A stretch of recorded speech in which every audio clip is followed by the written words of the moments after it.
Bapak Ibu, saudara-saudari yang terkasih, saya awali permenungan saya dengan ilustrasi singkat. Di Indonesia sangat terkenal seorang, tapi bukan di sini ya, di tempat lain. Seorang ibu-ibu, atau kalau sudah berlabel ibu-ibu, biasanya kalau di jalan raya, pasti punya aturan yang berbeda dengan orang banyak. Sennya ke kiri, beloknya ke kanan. Jadi tak jarang ibu-ibu itu dilanggar di jalan. Karena dia membuat aturannya sendiri. Begitu juga dengan kita. Ketika kita pergi ke Pontianak, ada pelang-pelang tertentu yang menuliskan tanda belok lalu coret. Itu artinya tidak boleh belok. Tapi masih ada juga yang belok. Ketika ada yang belok, disitulah kesempatan kita kena tilang. Selamat Anda beruntung, gitu kata Pak Polisi. Bapak Ibu saudara-saudara yang terkasih, pada hari Minggu ini bacaan pertama menyapa kita dengan 10 perintah Allah yang kita kenal dengan Dekalog. Di situ disusun dengan baik apa yang hendak kita perbuat sebagai orang yang mengakui bahwa saya adalah orang-orang yang percaya kepada Allah. Allah memberikan perintahnya kepada bangsa Israel supaya bangsa Israel tahu berbuat apa yang mestinya mereka perbuat. Karena terkadang kita walaupun masih ada hukum, toh kita berbuat tidak sesuai dengan apa yang diharapkan atau apa yang telah disepakati bersama. Dalam 10 perintah Allah ini ada 2 poin penting yang hendak ditekankan. Yang pertama adalah bagaimana seharusnya kita bertindak atau memberikan sikap kepada Tuhan Allah. Dan yang kedua, bagaimana seharusnya kita berperilaku terhadap sesama manusia. Dalam 10 perintah Allah sangat baik disusun mengenai hal-hal itu. Bapak Ibu saudara-saudara yang terkasih, tak jarang dalam hidup sehari-hari kita menyadari bahwa itu tidak boleh dibuat.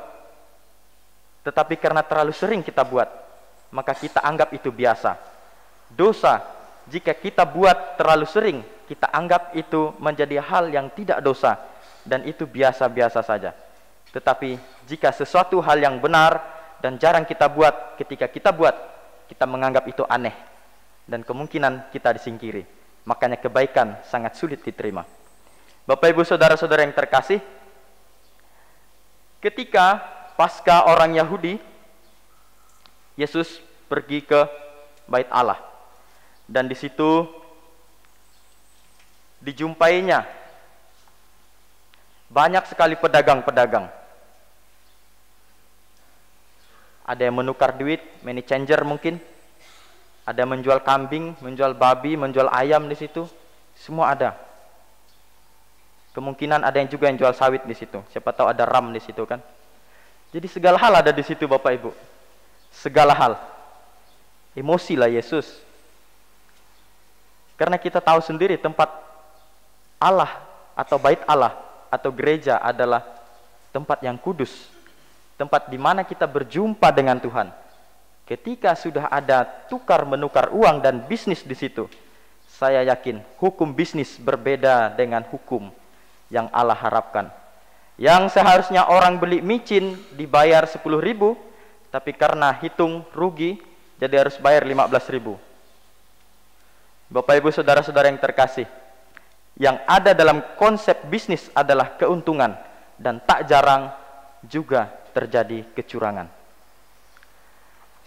Ketika ada hal-hal yang tidak selaras dengan apa yang seharusnya diperbuat dalam bait Allah, maka di situ kita menentang apa yang telah disepakati atau yang telah Tuhan berikan perintahnya kepada kita.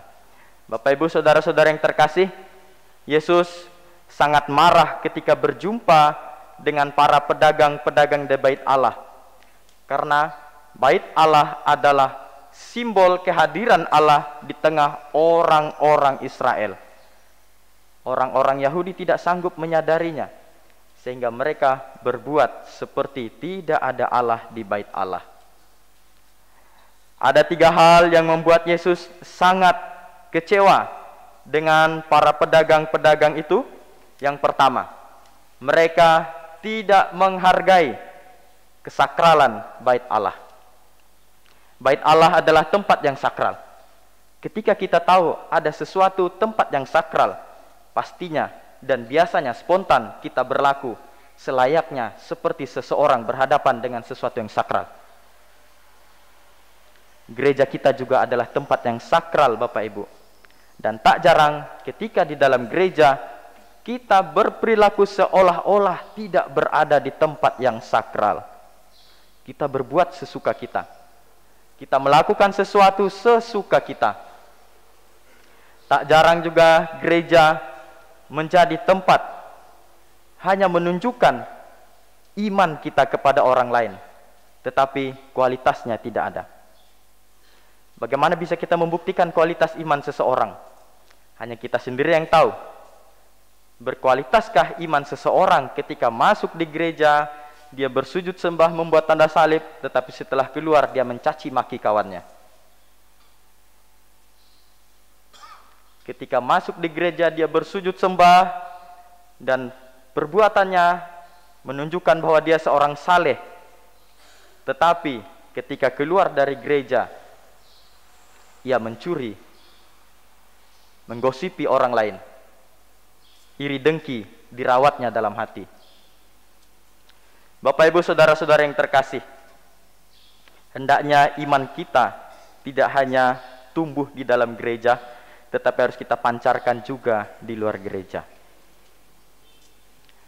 Yang kedua, bait Allah adalah tempat untuk kita berdoa, untuk kita berjumpa dengan Tuhan, untuk kita mencurahkan segala isi hati kita kepada Tuhan. Jadi bukan untuk menceritakan kelemahan orang lain yang ada juga di dalam gereja. Lihatlah si Anuk tuh katanya. Kemarin tuh ku tengok dia, nggak baik hidupnya. Datang pula di gereja katanya. Yang ngomong itu sendiri dah berdosa. Mau menceritakan dosa orang lain, dia sendiri buat dosa. Ketika kita datang di gereja, fokuskan hati kita, pikiran dan budi kita hanya untuk berjumpa dengan Tuhan. Kita arahkan semua yang ada dalam diri kita. Kita beri semuanya sesuatu yang kita rasakan dalam hati, kita persembahkan kepada Tuhan.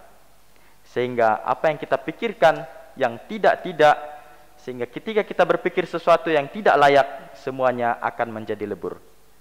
Kemudian Yesus juga ingin mengatakan kepada kita bahwa masa Paskah sudah dekat. Ketika masa Paskah sudah dekat, hendaknya kita mempersiapkan hati, pikiran, dan budi kita untuk menyambut kebangkitan Tuhan. Ketika Tuhan bangkit, Tuhan sudah menemukan kita siap dengan jiwa dan raga kita. Bapak Ibu saudara-saudara yang terkasih, kita sungguh menyadari bahwa terkadang kita ini orang-orang lemah, dan kita yakin dan percaya bahwa sungguh tidak ada kita yang mampu menghidupi apa yang Tuhan katakan dalam diri kita secara sempurna. Tetapi Tuhan mengharapkan pertobatan dari setiap kita. Ketika ada pertobatan, di situ pintu kerahiman Allah terbuka begitu lebarnya. Ketika tidak ada pertobatan, yang terjadi sebaliknya. Kita jauh dari kerahiman Tuhan dan kemungkinan kita sulit untuk melihat cahaya keselamatan. Semoga permenungan saya pada kesempatan ini mampu membantu kita untuk menghidupi iman kita dalam kehidupan sehari-hari. Semoga demikian.